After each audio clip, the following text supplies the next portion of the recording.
Impressive yung Voltes 5 robot. Ang galing ng idea mo. Inspired kasi ako sa'yo.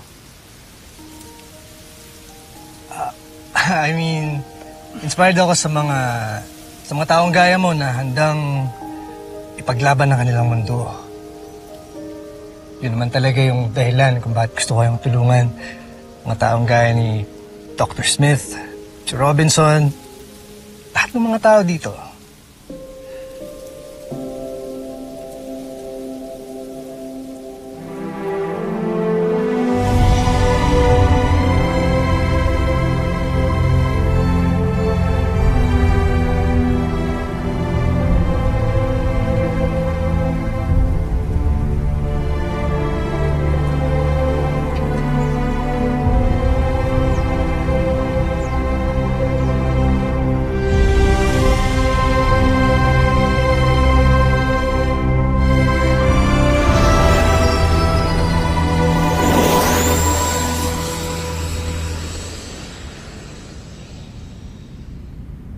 Anong ipapangalan natin sa anak natin, mahal? Steve N. Isang mabuting pinuno sa salita namin. Steve N. Steven o Steve? Yes. Steve. Gusto mo ba siyang hawakan, Ned?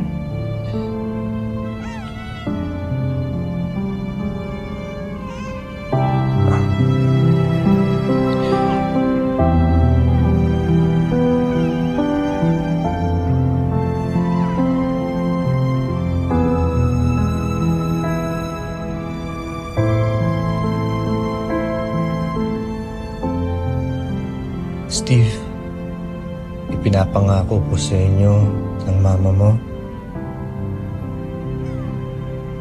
na walang mangyayaring masama sa inyo.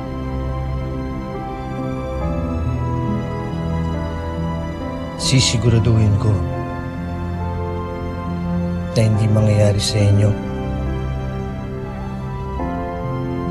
yung sinapit ng mga mahal ko noon.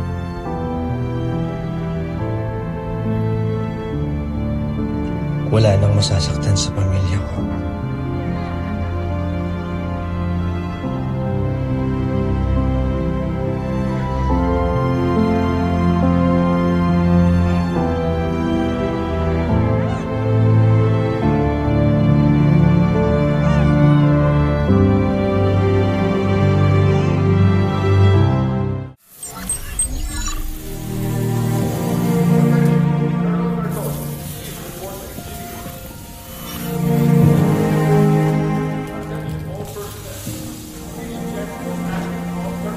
Mama, ano po yung ginagawa nila? Ang robot na si Voltes 5. Wow! Kuya, tignan mo, ang taas niya. Oo nga. Lieutenant Sumera, nakita niyo ba si Dr. Armstrong? Kasama niya si Dr. Smith at si Colonel Robinson. Sige, salamat. Halika na mga anak.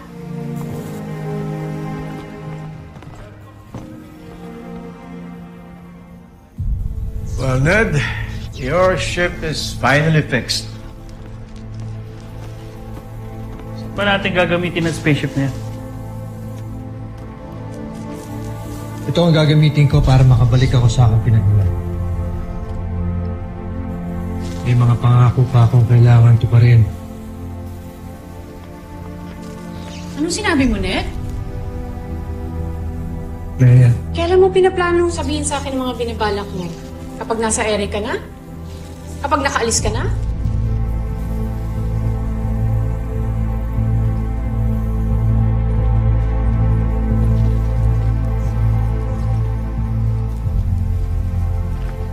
Apa, aalis ka po? Iwan mo pa kami? Saan ka po pupunta, Papa? Papa, huwag ka pong aalis. Huwag mo kaming iiwan ni Mama.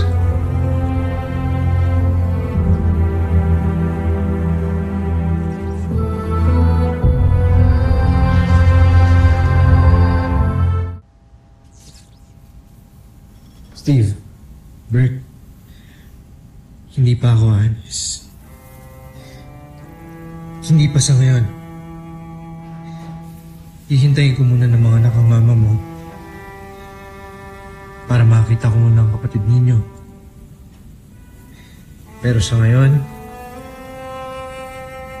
kailangan namin mag-usap ng mama mo kaya iwan niyo muna kami sandali, ha? Papa, pwede ho bang tingnan na lang namin yung robot na ginagawa sa kabilang hall? Sige. Let's go. Yay, tara, kuya! Bilis!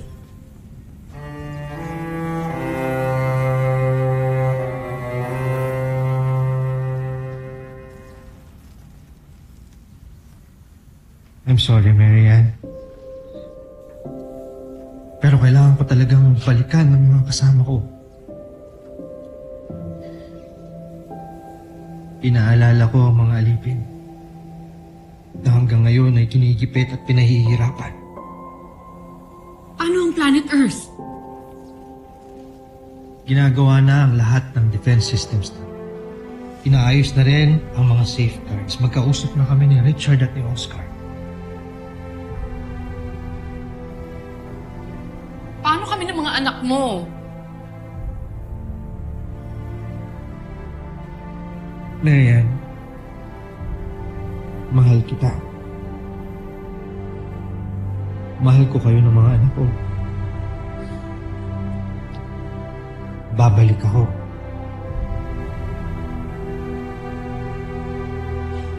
Hindi. Ayoko, natatakot ako. Baka may mangyaring masama sa'yo. Hindi ka aalis. Dito ka lang sa amin. Marianne, walang mangyayaring masama sa akin. Pinapangako ko sa'yo. Babalik ako sa'yo. At sa mga anak natin, magiging buo tayo ulit. Ayoko na tuloy mga anak. Kasi aalis ka na.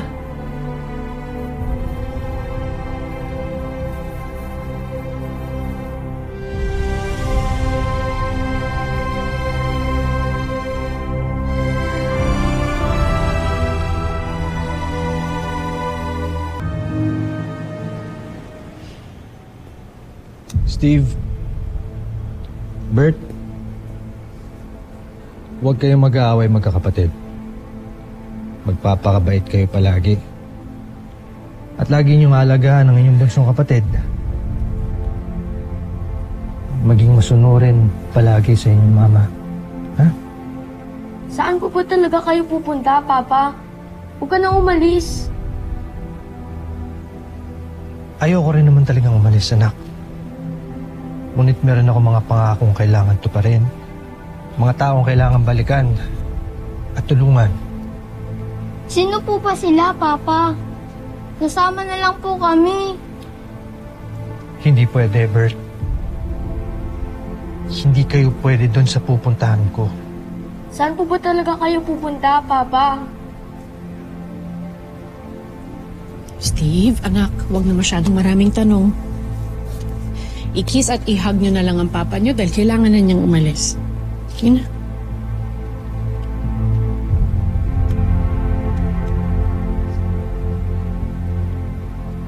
Ned? Nakahanda na lahat. And we have to go.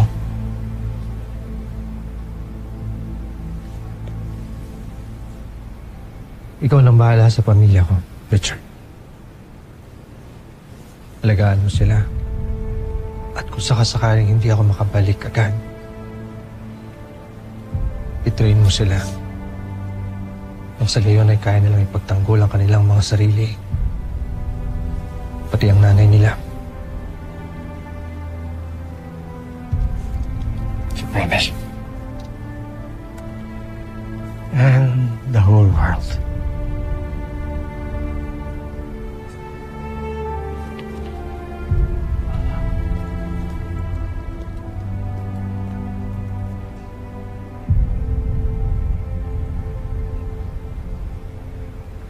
Mahal kita, Marianne. Mahal ko kayo ng mga anak natin. Pangahawakan ko ang pangako mo, Ned. Hihintayin ka namin. Huwag mo rin kalilimutang mahal na mahal kita.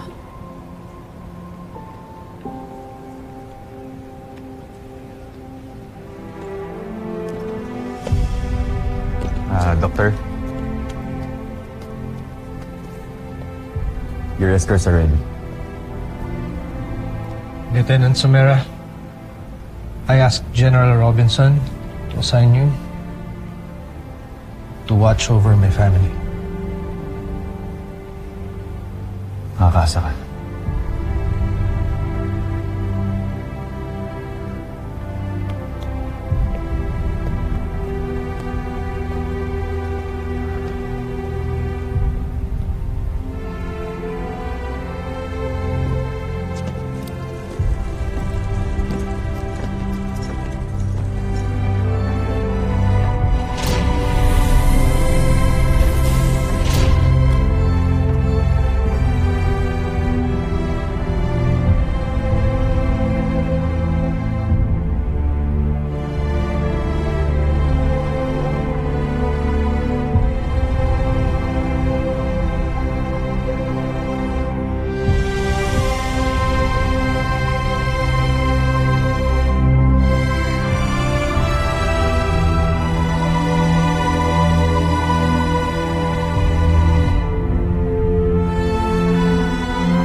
I'm sorry I arrived late. Hindi ako nakapagpaalam sa busay niya. He's a good guy. I just hope na makarating siya ng safe dun sa destination niya. Nabanggit sa akin ni Ned, it will take about 7 to 8 years para makarating siya sa planeta nila. Kung hindi magloloko yung spacecraft. Meron nga siyang ginagawa na warp drive engine. Sayang lang, hindi natapos bago siya malis. How's the progress of the camping, Falcon? Well, so far we're still on schedule.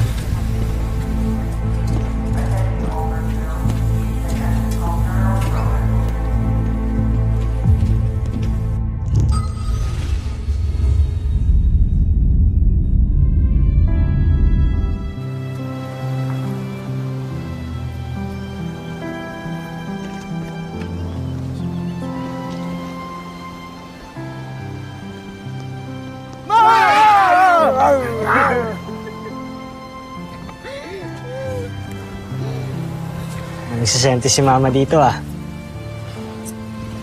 Naisip niyo po ba si Papa? Sana hindi na lang ako pumayag na umalis siya noon. E di sana hanggang ngayon kasama pa rin natin ang papa niyo. Oo nga, Ma. Sana nakilala ko man lang po ang papa ko. Na nga muna natin pag-usapan si Papa eh. Naiiyak na ako. Bakit naman ang lungkot ng usapan natin? Eh, ang ganda-ganda ng weather, so dapat happy tayo. So smile! Mama, smile!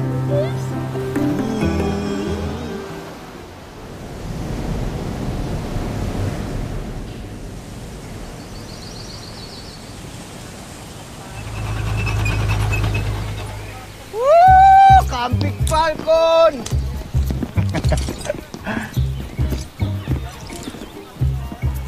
Hi, ladies.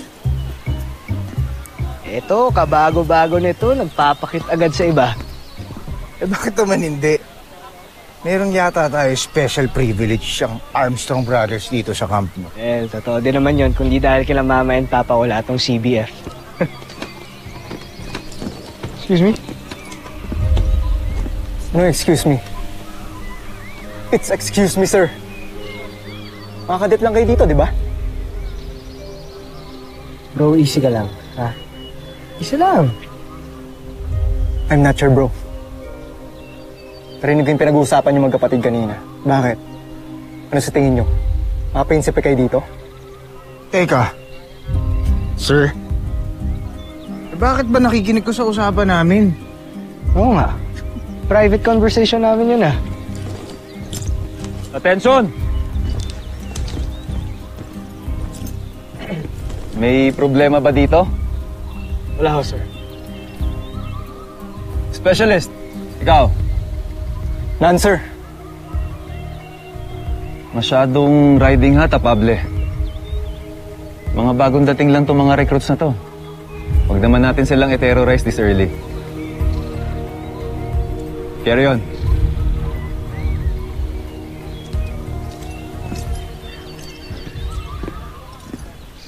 Buti nga. Hey.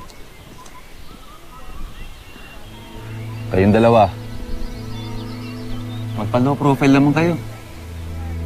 Hindi matutuwa mga magulang nyo kung magpapabida kayo. Understood? Yes, Master Chief. Sorry. Ikaw kasi. Ito ko.